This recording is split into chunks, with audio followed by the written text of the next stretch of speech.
Hello everyone, I am Dr. Sonal Jain from Department of Anthropology, University of Delhi. In this series of forensic science lectures, today we will be discussing about biometrics. The application of biometrics is very well known. This is one of the major key, like how do we recognize each other. Recognition is to know again, to perceive or to be identical to something which is previously known. So, the basis how we recognize other people is that we know them, we have seen them before, we have known how do they look like, their physical characteristics, their height, their face shape, their nose shape, etc. So, all these categories together they make an image, or what image we have seen is being perceived by our mind. And if we see that person again, then we know, yes, we recognize this person, because our mind has make up some image how that person looks like. Similarly, this is biometrics, which take certain factors in, and on that basis identify. It could be a fingerprint or a person or any other scan. So, if we go by the term biometrics, it is derived from the Greek words bio, which means life, and metric, to measure. So, for our use, it refers to technologies to measure and analyze a person's physiological or behavioral characteristics. If we talk about the physiological characteristics, that comes how a person looks like, different features of physiological characteristics. For example, the face recognition, if we say, the retina recognition, we say, fingerprints or the palm print, etc. If we talk about the behavioral characteristics could go like how a person speaks, the speech of the person, various words, the pronunciation used by that person, and the signature, the handwriting of that person, which develop over a period of time, comes in the behavioral characteristic of that person and can also be used to identify the person. So, the biometric characteristic, it could be physiological or it could be behavioral characteristics on which basis we identify a person. These characteristics are very unique and individual, hence they can be used to verify or identify a person. For example, the iris scan or the retina scan of a person cannot be same to another person. Similarly, the fingerprints is very unique to one person only. Even the twins, they don't have the same fingerprints. So, this biometrics can be used as the digital security methods, which rely either on the biological characteristics or the physiological attributes to prevent the data breaches, or in various cases to identify a person and to prevent any forgery or prevent any breaching of data. Biometrics could be anything that we know, for example, the various passwords which we use for our different accounts. It could be something that we have, our various credit cards, ATM cards, etc. And it could be something that we are, our bodily features such as our face, fingerprints, palm prints, footprints, etc. So, it could be something which we remember, which we have, and which can be used for the identification of a person, which could be our physiological or behavioral characteristics. If we talk about the definition of biometrics as a characteristic, it is a measurable biological, anatomical and physiological behavioral characteristics that can be used for automated recognition. Also, the biometrics as a process can be defined as an automated methods of recognizing an individual based on certain measurable biological, anatomical, physiological and behavioral characteristics.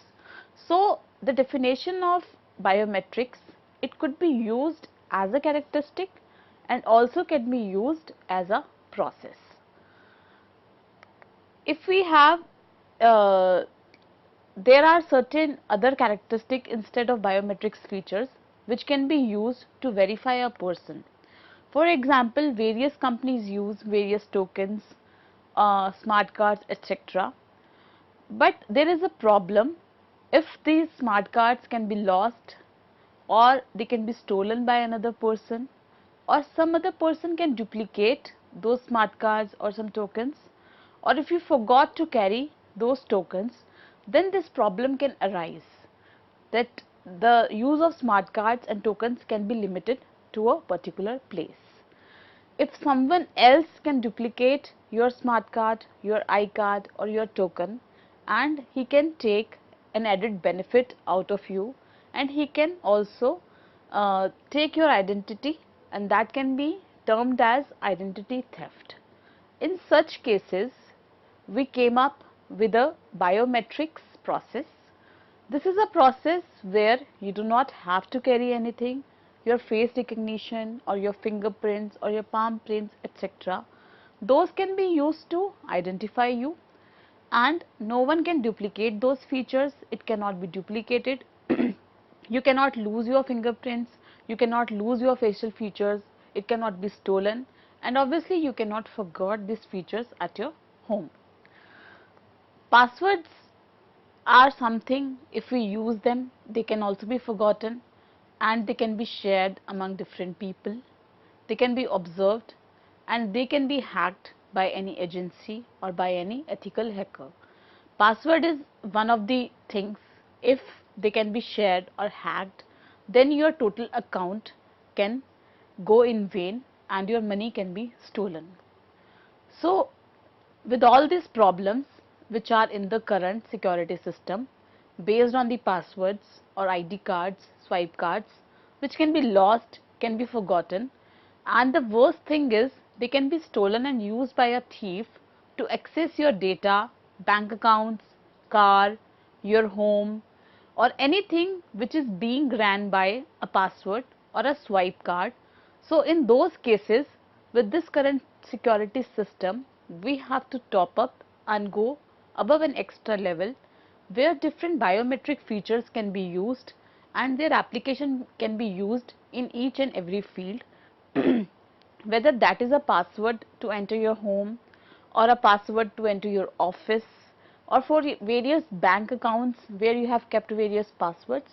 We can use various biometric features which are your own, your personal, and cannot be stolen or taken by someone else.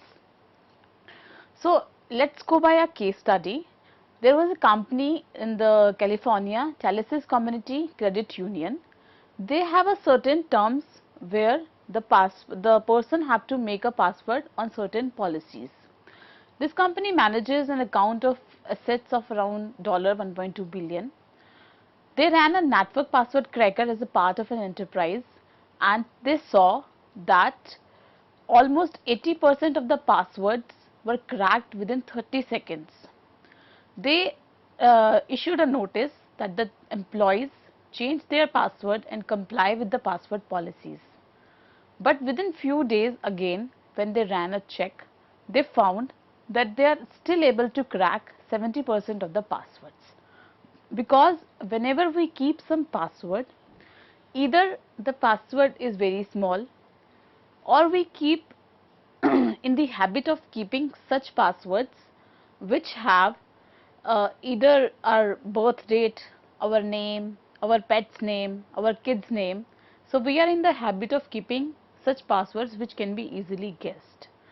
If we comply with the policies and keep passwords which are difficult to keep, it gets very tough for a person to remember such passwords.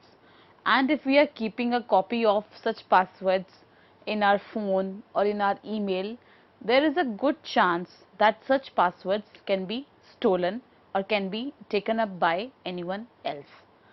So, in such cases where the passwords can be stolen or can be guessed by any software, it is really advisable to go for biometrics where these things cannot happen and your data should be secured enough. So, with the increasing use of IT technology, we need to protect the data.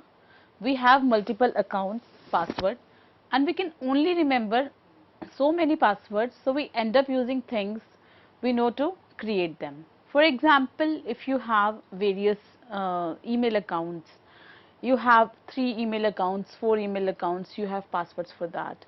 You have your bank accounts data, your 2-3 bank accounts, their passwords. So, if you go on, you have many email passwords or the account passwords to remember, and where it gets really difficult to keep such passwords which are very difficult, because at the end of the day you end up not remembering that, and that can result in the locking of your account if you enter the wrong password multiple times. So, with the use of this IT technology and with the need of the protection of data and to protect our multiple accounts which are password protected, we should come up with a technology where the biometric system should be used. So, the many problems with the current security authentication system, there is only one answer to everything, that the profound use of biometric technology.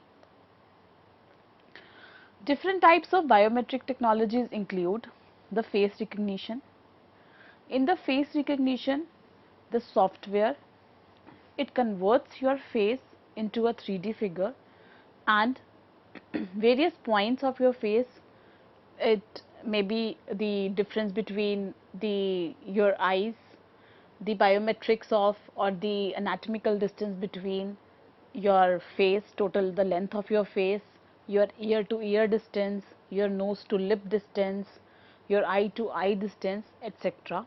These are being captured by the software and the software recognizes that this particular distance belongs to this person. It creates a 3D image which is further recognized. Fingerprint identification is nowadays used by various laptops which are being opened by your fingerprint only. The most common example nowadays are the smartphones, which are being opened by the use of either fingerprint technology or by the face recognition. Voice recognition is the behavior characteristics. This voice which is being developed by a person and the speech which is different from the voice recognition.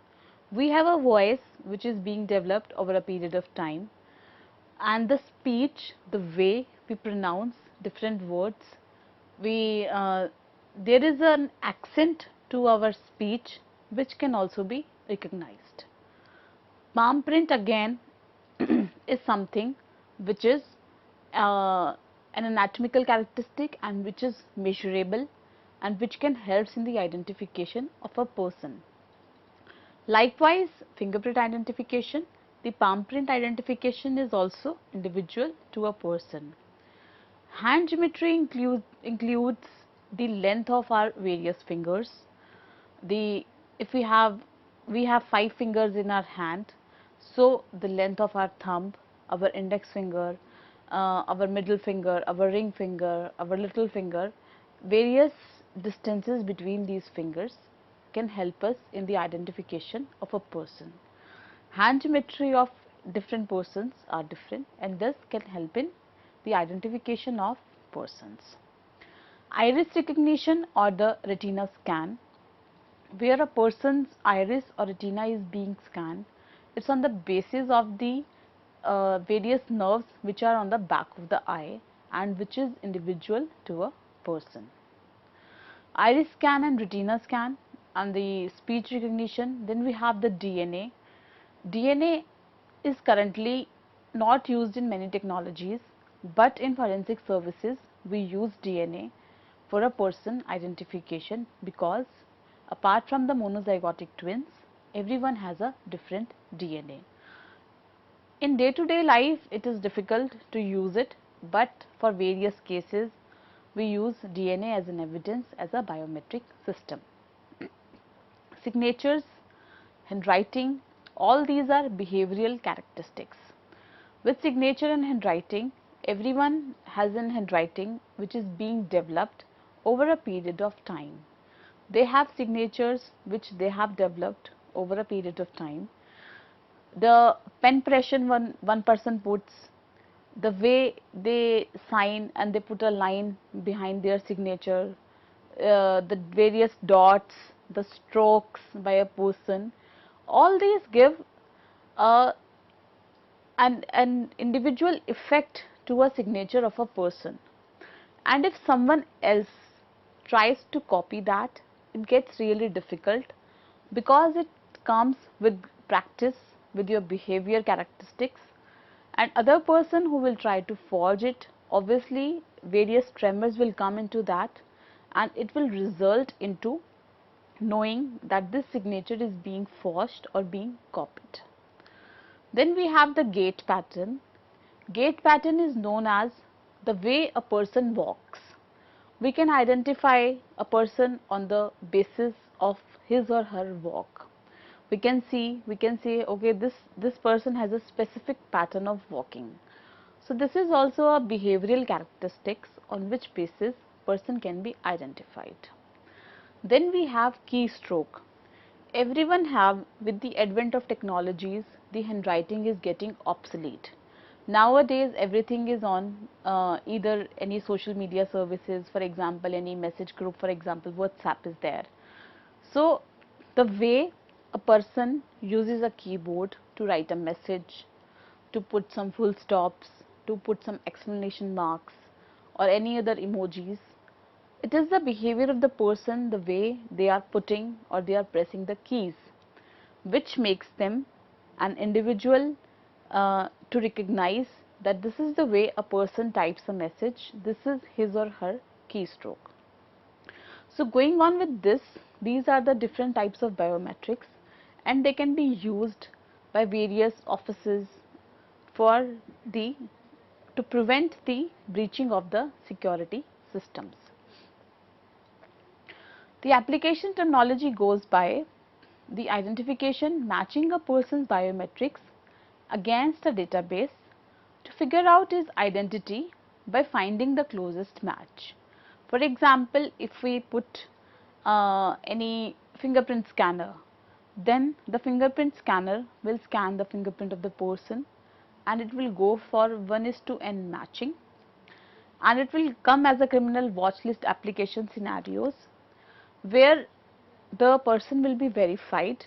If the person claims that he is John, then the various biometric features which are being stored with the name of that person in the data, it should matches with those person name.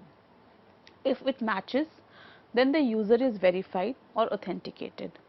In many cases, if there is a company which is high risk or which has some important data related to government security, those companies, they have a lot of biometric features.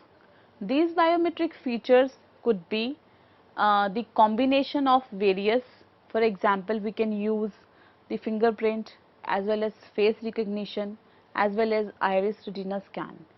A combination of two or more than 2-3 biometric features will give an added security benefits to the company which is using these biometric features. So the most common biometric features which are used by various banks nowadays are your fingerprints, but they also rely on the signatures which you have done or which you have and they match which they have in their database.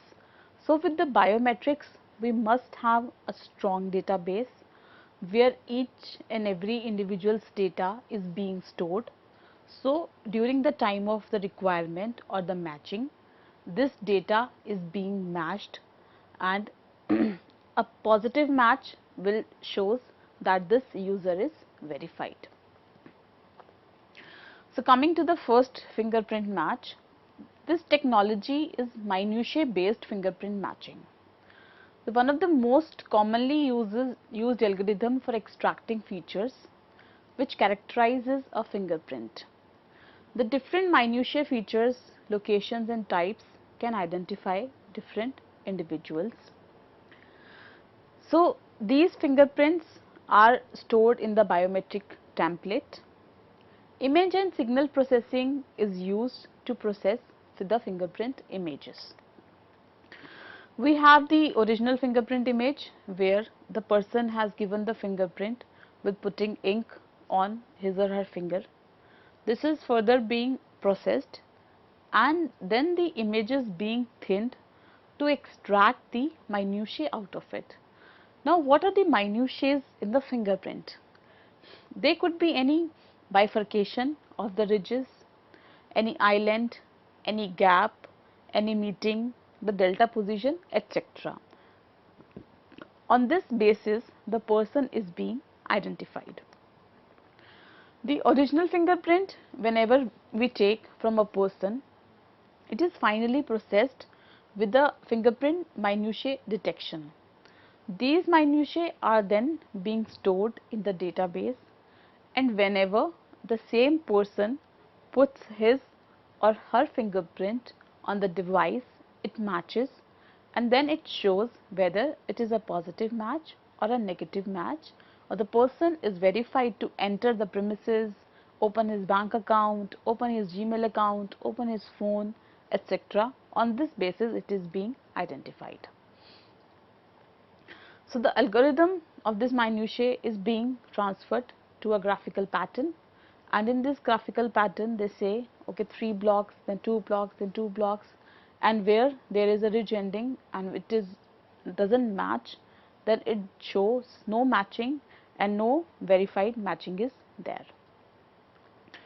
There are touchless sensors which can be used to provide a surround fingerprint, and a whole surround fingerprint is being captured. Various devices are being used for capturing of the fingerprint. There are capacitive sensors in which they measure the capacitance between the skin and the sensor to acquire fingerprints. These sensors are typically very cheap but are prone to damage by ESD. And then we have radio frequency fingerprint sensors. The low radio frequency signal is injected into the finger and then read by the array on silicon, which act like this antennas. This is how the image of the fingerprint is being produced. So the fingerprint technology, when we use to identify a person, the radio frequency scanners or the capacitance scanners, they take the fingerprint of the person, and on that basis the person is being identified. These biometric technologies are now being used by various systems, and they are very essential to provide any breaching or the security in the data. Thank you so much.